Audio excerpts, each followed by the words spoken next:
Alright, what's up everybody? It's your boy Jay, back again with another video. Pretty much this video is going to be about, the up and coming full moon in Virgo. I'm pretty much going to do like my interpretation of, the full moon in Virgo. I'll give you guys like a theme for it. And then I'm going to get into like the houses, like the houses that it's going to transit, wherever Virgo is at in your houses. If you don't have Virgo in your houses, maybe you have it in a planet. So you're probably going to want to check the house of that planet, and as well as that planet, because it's going to be conjuncting that planet. Whatever you say, if you're a Virgo sun, then it's going to be conjuncting your sun as well. So it's pretty much just going to amplify that energy for you as well, which is pretty much your energy on a 24 basis. But yeah, first I'm going to start out by just reading this interpretation that I found pretty beneficial as well for the up and coming Virgo full moon. And the full moon will be on the 9th, which is actually a moon day. So, yeah, that's pretty cool as well, So it's pretty much just going to the full moon already amplifies the moon, but it's like, it's on a moon day as well. So it's like, that's just like, yeah, that's triple, pretty much. It's really going to triple that, So, yeah, it's really going to be super intense, And, yeah, we're really going to be in our emotions at that time and stuff like that. And yeah, so let me just read this real quick. The March 9th full moon will be at 19 degrees in Virgo, like I said, on Moon Day. And this will be opposite Neptune, which is in Pisces, and trining Jupiter. Yeah. And pretty much the strongest influence is going to be the Sun and... I said trining Jupiter because Jupiter's in Capricorn. And the strongest influence will be the Sun and Neptune, which will be both opposite the Moon, which those are in Pisces. And yeah, so this can cause a lot of confusion, deception, and scandal. The challenging aspect to the planet ruling illness and infection, which is Neptune, on the negative side of that. And yeah. A trine aspect to Jupiter will bring the potential good fortune, trust, and faith. Different experiences as well, whether it be good or bad. And the Virgo full moon brings into the opposition of order and perfectionism, which is, that's Virgo, versus the chaos and cloudiness of Pisces, which that's the negative aspect of Neptune, negative aspect of Pisces, or the unevolved aspects of it. So yeah, this positioning of opposites is even more underlined than usual, since the Sun is conjunct Neptune. It can make it really hard for the Virgo full moon that we're going to be having to hold on to its wishes for order, neatness, and symmetry. Neptune rules illness and infection on the negative side, like I said, or just rules it in general, So yeah, on the full moon on March 9th, this could be a bad omen for certain illnesses that may come up, or yeah, so we definitely got to watch out for that, Like try to be on the good side of that, maybe really try to practice self-care, getting sleep, putting the right things in our body and stuff like that, or just really programming yourself to block out those type of things, really having a positive mindset when it comes to that, not really stressing about those type of things. Because yeah, to finish it off, moon opposite Neptune can increase your emotional sensitivity so much that you can become confused about your own feelings and misunderstand others. You could also give the wrong impression to others. Your intuition may become negatively influenced by your subconscious fears and be unreliable, or certain illusions that may arise at this time, which we're already in Pisces season. So make sure you're not caught up in illusions and stuff like that. Like I said, it's conjunct Neptune as well, so it's really going to amplify them illusions, which is definitely not good. But yeah, like I was saying,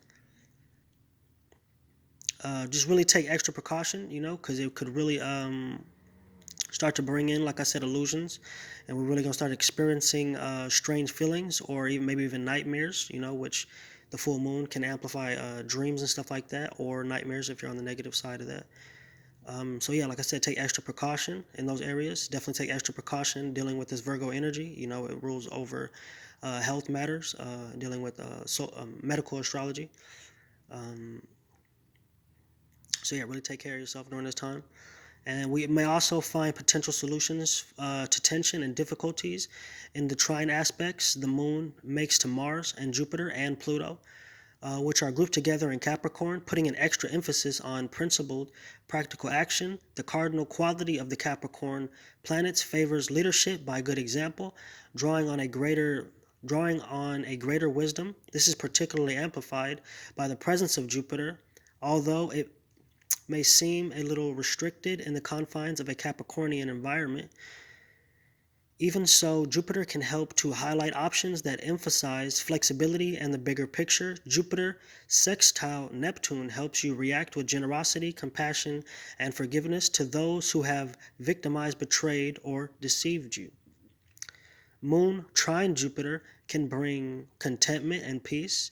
It helps to share your feelings with openness and honesty to reduce the deceptive influence of Neptune. The particular strength of Mars and Pluto trines to the moon may help you to cut through any of the fogginess or vagueness that could arise from the role of the Sun conjunct Neptune in Pisces.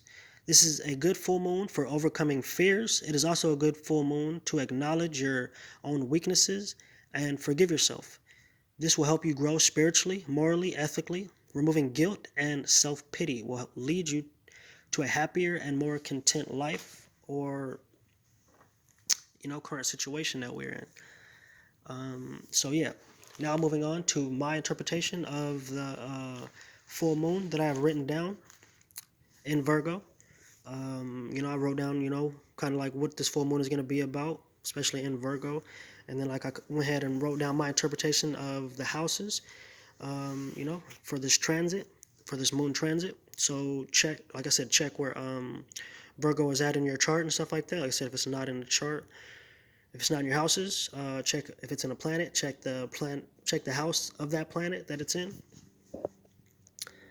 So yeah, and then like starting out, the full moons are pretty much for me. I feel like about big time on setting intentions if we are going to manifest, just intentions in general with all of these different things, But I feel like full moons are about manifesting. It can be a time of cleansing, protection, healing, banishing, charging, and just really like what's on our heart's desire, trying to manifest what's on our heart's desire at that time. Yeah, and that could just be dealing with if you are doing spells and stuff like that, tapping into your inner magic, tapping into your alchemy, your mysticism, your abilities as witches and wizards, all of that type of stuff, or just all of those things in general, It doesn't have to necessarily be if you aren't into, doing spells and all that type of stuff. It could just deal with those things in general. The theme of this full moon is going to be subconscious fears or subconscious enlightenment and subconscious intelligence, with that Virgo energy added as well. So yeah, my interpretation for the Virgo full moon, I feel like we will gravitate towards practical activities under this influence. Yeah, I feel like we're going to gravitate towards practical activities under this influence, mental reorganization, emotional peace from problem solving, finding peace within the chaos, and just really being of service. Health will come into play, looking into the details and ironing them out instead of complaining. So we feel like so in the end we'll feel like we're more confident moving forward and stuff like that. I feel like it'll be really beneficial with the full moon in Virgo during Pisces season, definitely conjunct Neptune, because if you are, I love that Pisces energy. I'm not going to lie. I love Neptune. I love the 12th house, all of that. But, on the negative aspect, we can really get caught up in illusions and really be super ungrounded and just be caught up in, imaginations and stuff like that. So I feel like all of this earth energy will help us as well, especially with all this Capricorn energy that we have going on. So I feel like we definitely need to tap into that if we are too caught up on the illusional side of Pisces, Neptune, and all of that type of stuff. Then really, we really need to work on grounding, which we have the ability to with all of this Earth energy going on as well. Um, so yeah, like I said, I feel like this time favors mental pursuits, work-related activities, service, routine, aka patterns, things and or activities that benefit from looking into the details, handling business matters, handling responsibilities, your business, handling all that type of stuff. Um, yeah, just really organizing ourselves, organizing our minds, um, being practicality. I feel like this is really a time not to stress. Don't stress if perfection doesn't come, or things don't work out in a perfect way, because I feel like nothing is going to be perfect in the end. So yeah, just really don't get caught up in that type of stuff. Just do your best that you can. Yeah, and health matters and work related matters are going to be heightened during this time. Like I said, routines, patterns, stuff like that, details, all of that type of stuff. So yeah, now I'm pretty much going to go through the houses. I got about like 20 minutes left, so I should be able to get through all the houses. But if I don't, then I'm going to just have to make a second video. But yeah, let's get into it. Like I said, the theme is going to be subconscious fears or subconscious enlightenment and subconscious intelligence.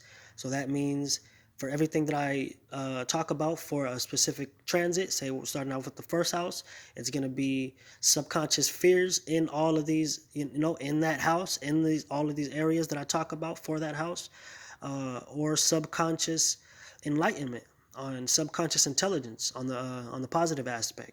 So it can be good or bad, depending on what type of seeds we were planting at the beginning, like the new moon and stuff like that. Yeah, and I feel like, shout out to Dolo. I feel like the seven wills, that's definitely a good one. Or just creating your own spells, which I'm a big fan of as well. Yeah, I mean, tapping into your mystical abilities. I mean, we all got them. We're all powerful and stuff like that. So definitely just tapping into all of that. But like I said, that's the theme. It's either going to be for these areas subconscious fears or subconscious enlightenment and intelligence. So, you can apply that to everything that I'm talking about and stuff like that. All right, so the first house, starting off with the first house, subconscious fears or subconscious enlightenment, subconscious intelligence, dealing with our personality, maybe our personal confidence, our self-worth, personal places, people, or things, and personal insecurities. So I feel like we really need to focus on ourselves at this time for your first house transit. But don't step on others' toes, Don't let your ego get the best of you. Um, yeah, it's really about finding balance between self-care and caring for others. I feel like our emotions will be visible at this time for first house transit. Um, so yeah, I feel like your leadership abilities will also be tested. So I feel like we really need to go into the subconscious for healing if we are in the negative aspect of this. Do a lot of shadow work for healing and tapping into this energy to work on bettering our subconscious. That can be through a lot of different, whatever whatever works for you. It can be a lot of meditation during this time. Like I said, shadow work, affirmations, and then you really need to set intentions with your affirmations. Affirmations will not work if you don't have the proper intentions or if you don't mean what you say and stuff like that. Don't doubt it at all. Never doubt anything, when it comes to spirituality, yourself, especially affirmations and stuff like that.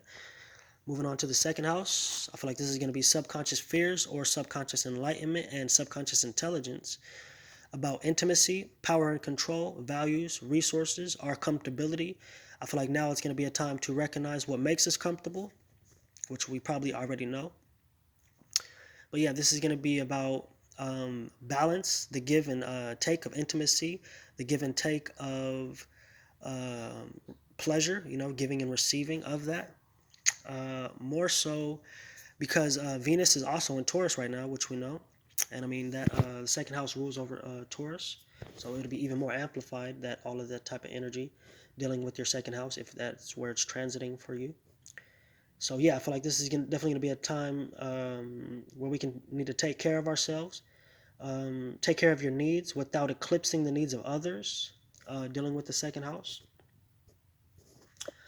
So yeah, moving on to the third house. This is going to be subconscious fears or subconscious enlightenment and subconscious intelligence about surroundings, our surrounding people, places, and things. Communication. All things dealing with communication. That could be like your throat chakra, stuff like that. And then yeah, I feel like at this time, dealing with this house, it's going to be a lot about, a lot of things dealing with your close environment, short distance travels, places. Um, Maybe, I feel like for this house, especially, it's really going to be about handling responsibilities, not being too free, finding routine, being, being okay with that, finding balance within that, really handling our business, getting things done. Like I said, coming to terms with a certain routine that we're going to need to come across during this time to remain grounded, to stay grounded. So yeah, really getting things done so we can free ourselves up to be more light, adventurous, and have a more fulfilling full moon and stuff like that. Do more fulfilling activities, being creative and stuff like that, or whatever it is that you like to do during this time, or in general. Yeah, moving on to the fourth house. This is subconscious fears and subconscious enlightenment and subconscious intelligence about foundations, roots, domestic matters, home matters, family matters. Yeah, and like our deep emotional states, the things that really make us feel secure when it comes to our deep emotional well-being and stuff like that. I feel like this will be about the balance of our energies spent on work and routine versus these foundation and root, family and home matters and stuff like that. I feel like we're really going to need to tap into this energy to prioritize and organize if we're on the negative side, or just prioritize and organize in general these matters. It's time to really not overthink. Don't get caught up in the negative aspects of the Virgo energy on an unevolved level. So yeah, do not overthink these things. Do not overwork yourself as well in these areas. So for the fifth house, this will be subconscious fears or subconscious enlightenment or subconscious intelligence about pleasure, about love, creativity, expression, entertainment.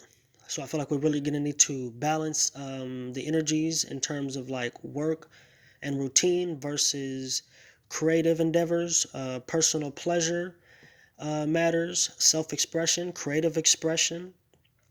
It's really going to be a good time to, I feel like for this house, it can really be a good time to use these energies towards a creative project, finishing a project. Um, we really got to focus on not overthinking or trying to be perfect in that. If we are trying to be really creative in these times, just really understanding, like I said, try your best. Nothing can be actually perfect, at the end of the day. Although Virgos, they do, come real close to it and stuff. But yeah, really not getting caught up in that, like don't go down a negative rabbit hole, with that and create stress. It's really, really try to go with the flow, tap into that Piscean energy during this time and go with the flow. So yeah, moving on to the sixth house. This is going to be subconscious fears or subconscious enlightenment or subconscious intelligence about health, being of service to society, being of service to those around you, self-mastery, mental capabilities, our intelligence in general. Like I said, that's mental capabilities and or intelligence, work and routine, patterns, albeit good or bad. So I feel like this could be a time where we are pushed to start a different diet, maybe, or change up our health related matters and stuff like that. Maybe we trying to fast at this time, or really eliminating poor habits, rather that be with work, routine, certain, negative, like I said, negative patterns that we have, that are habits that do not benefit us, negative self-talk. So I feel like this can really be a big time for shadow work, Try not to project or blame others at this time if you have this transit in your sixth house. Um, yeah, because this can deal with a lot of, bad work conditions on the negative aspect. So we really need to tap into our subconscious and use all this Piscean energy and, the energy of the full moon. Tap into our subconscious to shift our state of being. Um, because this could be a really good time to, you know, um, put in, a lot of shadow work and stuff like that, so we can really complete things during this time and stuff like that, dealing with the sixth house. Moving on to the seventh house, this is going to be subconscious fears or subconscious enlightenment and subconscious intelligence, dealing with relationships, partnerships, compromise, trade, balance will be big at this time when it comes to our fears regarding these issues. If we are maybe we have bad habits when it comes to our relationships, like we're creating unhealthy relationships, so really tapping into um, are we creating healthy relationships, our habits when creating relationships. Do we have good balance when it comes to compromise and stuff like that? Are we too stubborn, or are we more willing to go with the flow and stuff like that in a more healthy manner and stuff? So yeah,